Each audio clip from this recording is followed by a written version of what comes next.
right, we're going to continue on with Violet and the Pie of Life. After school the next day, I sat in the back of the Horton Johnson Middle School auditorium with my best friend, Miss Mackenzie Wilston. We're waiting to audition for the school play. It's great that we're doing The Wizard of Oz this year, Mackenzie said. My dad played the Scarecrow when he was in high school. Did I tell you that? Yeah, this was the third time she told me. I hope I get Dorothy, Mackenzie said. Go big or go home, right? I nodded, but I didn't want to do either of those things. I mostly wanted to hang out with Mackenzie at rehearsals. And hopefully Diego Ortiz, who was sitting in the third row. I'd been stealing stares at the back of his gorgeous head.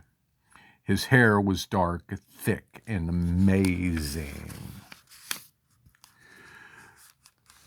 Going big meant singing solo in front of hundreds of people. And that was fine for Mackenzie, but terrifying for me. I didn't like to stand out, not even for being good at something. For example, the odds that announcing my math skills would help my middle school popularity quotient were 0. So I kept those skills as secret as my crush on Diego. I didn't want to go home either, not if it meant hearing my parents fight again, or hearing the front door slam late last night and then a car driving off, or trying to stay awake to hear the car return, or checking for Dad's car this morning and coming up empty. I doubt I'll get cast at all, I said. I wasn't just being modest. There were so many kids in the auditorium, the ratio of auditioners to roles was at least 2 to 1. You sing like a kitten, Mackenzie said. I wasn't sure what she meant by that, soft and mewy, or loud like a wildcat. On the plus side, you're pretty, Mackenzie said. She must have meant the kitten thing as a minus. I didn't feel that pretty. I liked my big brown eyes and peach-colored skin, the same combo as my dad. But my arms and legs were too skinny and long for my body. I was basically shaped like a spider. Mackenzie was softer and rounder. Nothing wrong with that. Pie was soft and round, and it was my favorite food. Plus, her skin was the same color as unbaked pie crust. Violet, you have to be in the play with me. It won't be any fun without you, Mackenzie said. What's a good non-singing part for you? Who's pretty in The Wizard of Oz? I barely had time to think about it before Mackenzie answered her own question. The Good Witch, does she sing? Before I could answer that question, she said, I don't think so. Besides, not wanting to stand out, the other reason I usually kept quiet was Mackenzie did so much of the talking. But Mackenzie elbowed me. Ugh, look who's here. I turned toward the door and saw Allie Ziegler. Ugh, I said. She must have bought a new outfit just for this audition, Mackenzie said. Allie wore a blue dress, kind of like the one Dorothy wore in the movie. Mackenzie had on a blue dress too, but hers wasn't new. She'd worn it to fifth grade graduation. It was pretty tight and short on her now. Mackenzie sighed. Allie's going to be Dorothy. No way, I said, though there was definitely a way Allie would get cast as Dorothy. Easily, Allie wasn't just pretty, she was beautiful, with wavy black hair, creamy copper-colored skin like a tanning commercial, and huge blue angelic eyes, just like those sparkly quartz rock in the museum stores. Also, she was super popular, but not in a mean girl way. Everyone truly liked her, except Mackenzie and me, because I was loyal to my best friend. Maybe Allie's a bad singer, I suggested. Mackenzie shook her head. Allie Ziegler doesn't do anything bad. She has a point. the odds of winning the role of Dorothy. Violet, just over 10%. Mackenzie, about 25%. And Allie, about 68%. Mr. Goldstein, the drama teacher, came in a few minutes later. He was short and balding, but he strutted up the aisle of the auditorium like a star quarterback taking the field. He passed the front row, turned to face us, and said, "Greetings, fledgling thespians." "Couldn't he just say hello?" Mackenzie whispered, and we both giggled. Mr. Goldstein told us the girls had to sing 2 verses of Somewhere Over the Rainbow. And the boys, Somewhere Over the Rainbow, and the boys had to sing the opening of the Tin Man song. But he took a quadrillion hours to say it because he also talked about each character starring in their own story and reveling our emotional cores and plumbing the depths of our inner beings. Yep, Cece. At first, the first kid was called on stage. Poor Grayson. Grayson Allen sang just one line from If Only I Had a Heart before Mr. Goldstein told him to start over and project. I definitely had a heart, and it was racing like crazy. Auditioning was bad enough. Getting interrupted and told to try again was terrible. Mackenzie nudged me. "Grayson will get cast because there's only like 8 boys here, and it's so unfair." I nodded. There were around 40 girls, so the boy-girl ratio was 1 to 5. Thinking about math calmed me a little. My heart raced again once Diego got on stage and started singing. He spread out his arms, which were very long like mine, so they weren't really wide. So they went really wide. He thumped his chest on every word of If I Only Had a Heart, giving me the giggles again. Then he clutched his heart, sank to the floor with an ultra-slow motion, and pretended to die.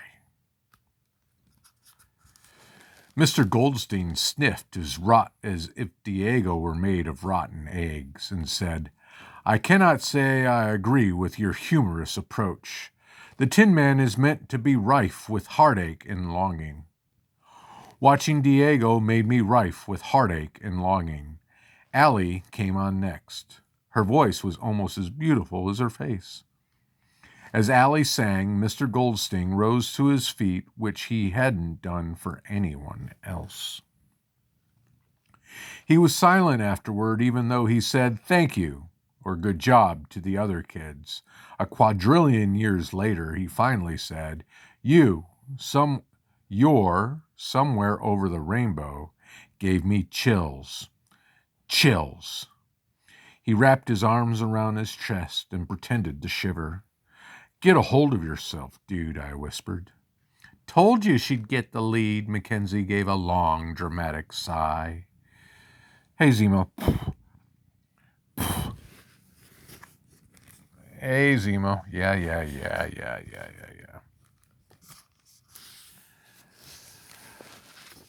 Oh, where are we at? Zemo, you're so distracting. "I told you she'd get the lead." Mackenzie gave a long, dramatic. "I told you she'd get the lead." Mackenzie gave a long, dramatic sigh. I wasn't sure whether I should agree with Mackenzie or tell her she still had a chance. So instead, I joined in the sigh. As Allie walked off stage, Mr. Goldstein said, "Let's see, who's next?" Not me, I hoped. Not after the beautiful and chilling Allie. "Violet Summers," Mr. Goldstein said, of course. "Knock 'em dead," Mackenzie whispered. "Knock 'em dead." I froze. "Come on, Violet," Mackenzie said louder. A few people turned around to stare at us. "Violet Summers, are you present?" Mr. Goldstein asked. You've got this, Mackenzie urged, and then she said, "She's coming, Mr. Goldstein." I left my seat and made my way to the stage in a slow daze, like Dorothy in the poppy field, and stood in front of Mr. Goldstein and 2 rows behind him, Diego Ortiz. "Stand tall," Mr. Goldstein said before I even started singing.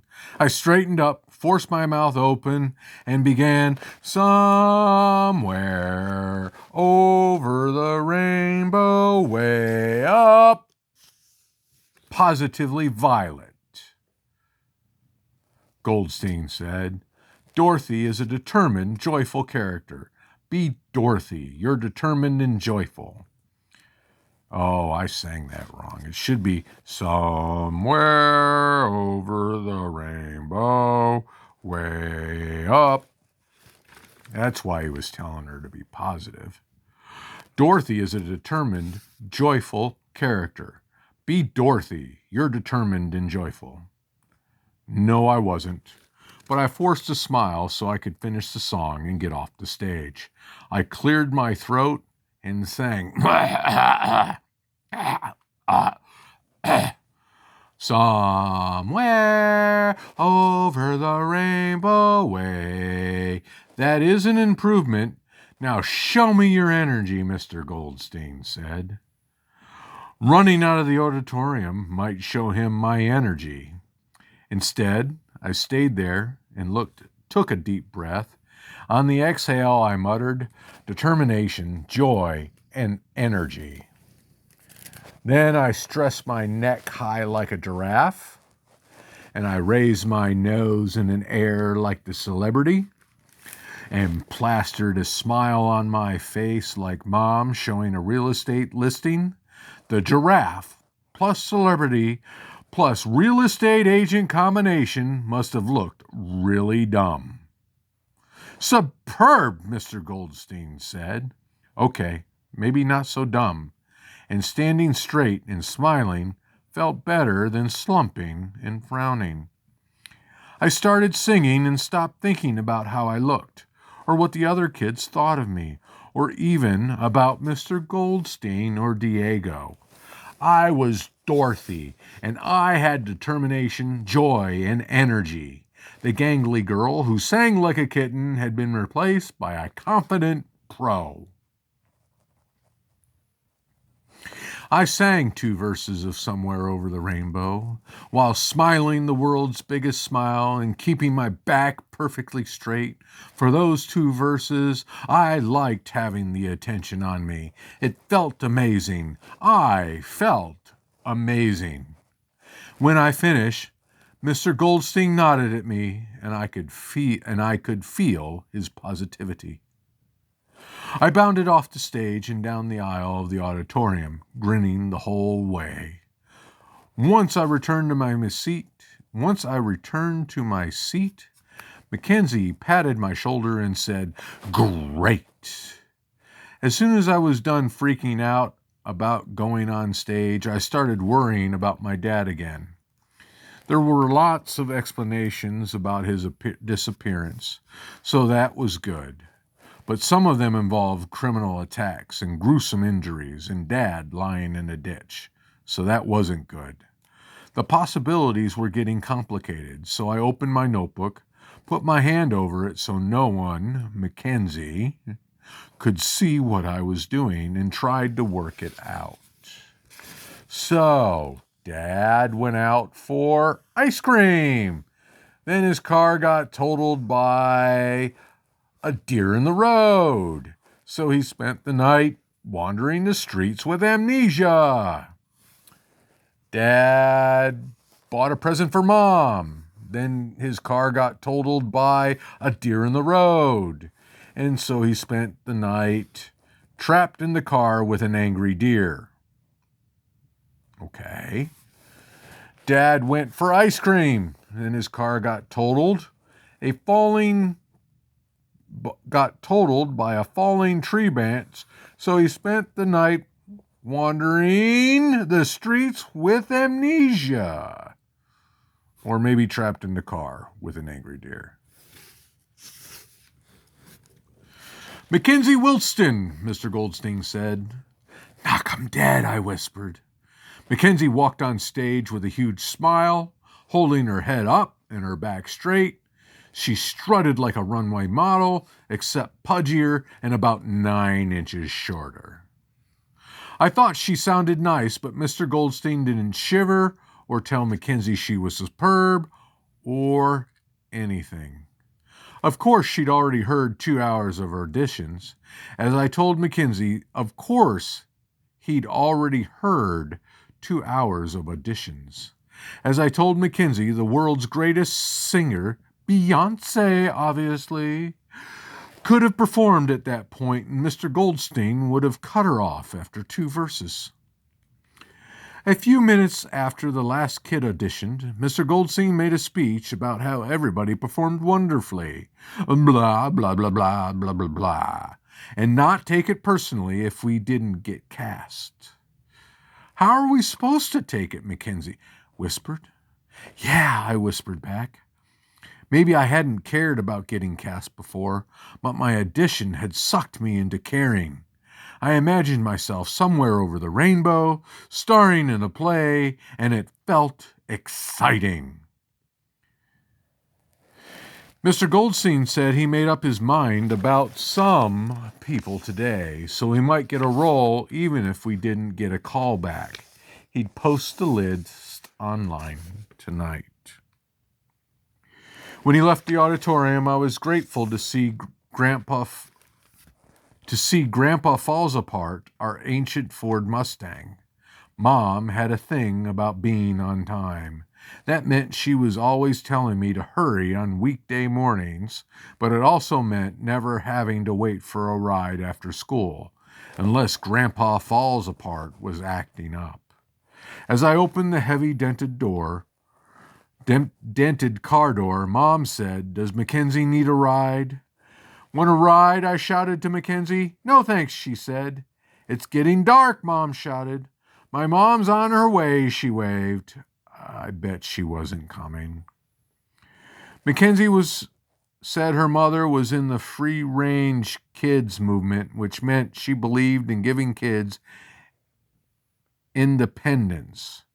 When Mackenzie and I first became friends in 4th grade, her mother would leave us at the mall for a few hours. We had a great time trying on fancy dresses and makeup, playing with stuff at the Apple store, and going the wrong way on the escalator. But my mom found out and ended our fun. She tried to make up for it by taking Mackenzie and me to the mall, but it was completely different with her there. Anyway, the free-range kids movement was great at the mall, but not so great if you wanted to ride home from school. Mackenzie usually walked there and back, and my mom didn't know that, though. Mom frowned. I bet she's walking home.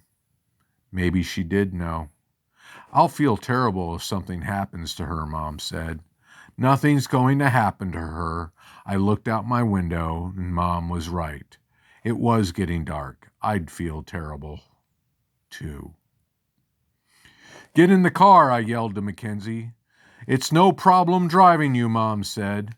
"My mom texted me she's coming," Mackenzie insisted. "By the time she's halfway home, the sun will be down," Mom muttered. "Mackenzie isn't going to change her mind," I said. Once Mackenzie decided on something, there was no going back. She stuck with the things she loved and hated. For the 3 years we'd been friends, she's loved Justin Bieber and The Color Red and despises Ali Ziegler. She said she would, although her voice trailed off. Then she cleared her throat and said with fake confidence, "Your dad will Oh, I skipped a page. Mom sighed and pulled away, and then she hit me with her usual quadrillion questions. I informed her that school was good, lunch was good, and the audition was good. "Well, good luck," Mom said. "Oh, I think you're not supposed to say good luck to an actor. It's like saying bad luck. I should say break a leg, or maybe that's just before a show." I didn't respond. Then Mom did something weird for her anyway. She stopped talking. No rambling about up-and-coming neighborhoods in Orange County or open houses full of looky-loos or condos that smelled like cat pee. No more about my day. Mom didn't even talk to me about my homework. Something was wrong. I looked at her hands. Yep, the hand that wasn't on the steering wheel was picking at her cuticle. What if Dad didn't come back last night? I texted Mackenzie. To Mackenzie, are you walking home? Mackenzie, yeah. Violet, are you okay? Fine, geez, you sound like your mom. Sorry. I wanted to ask her to text me when she got home, but then I'd sound even more like my mom. I couldn't tell Mackenzie I was worried about my dad, or it would sound too whiny, since Mackenzie was walking by herself in the almost dark and her dad was dead. You know your father, and I love you very much, Mom said, choking voice. Whoa, where did that come from? I looked up from my phone. We've always wanted the best for you, Mom said. Wanted is a past tense. I didn't want the best. You don't want the best for me anymore? Oh, we do. We always will. She pricked at her cuticle again, though it might not feel that way tonight. We got to our house. A small U-Haul truck was parked in the driveway. What's that? I asked. We'll explain, Mom sighed. Well, your dad will explain. He said he would, although her voice trailed off, and then she cleared her throat and said with fake confidence, your dad will try to explain. And that's chapter 2.